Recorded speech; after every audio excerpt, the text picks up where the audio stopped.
So, let's talk about 1999 because that year it didn't start off the way you would think like this is going to be a Super Bowl contending team, but you had the pieces there, right? Like Steve McNair, rest in peace to him.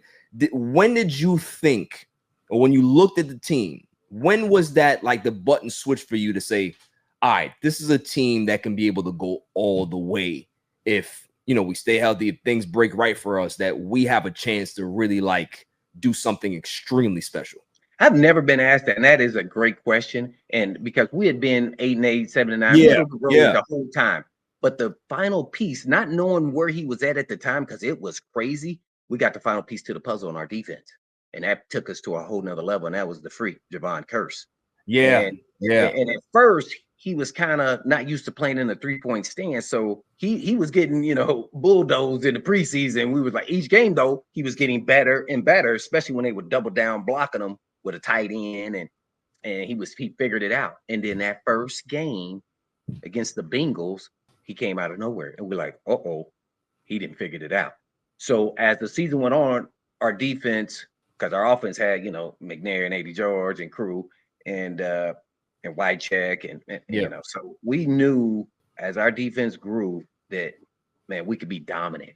And that came in probably I think it was week 6 when I felt like, uh-oh, we got something. You know why?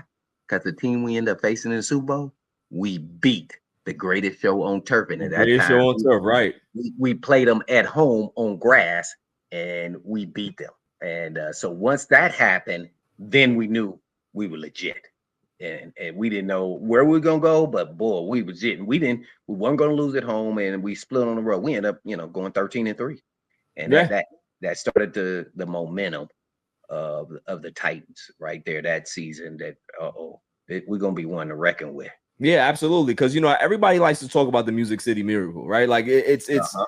there was so many different elements that I believe that I don't even have to ask you this, that you guys you knew that if you had an opportunity, it didn't matter. Like however you guys were gonna get the ball, it didn't matter. You guys were gonna end up winning that game because like once that confidence gets there, once you have a Yeah. team confidence and that era of invincibility that you guys feel. Like magic happens, and that's why the beauty of sports, it happens all the time.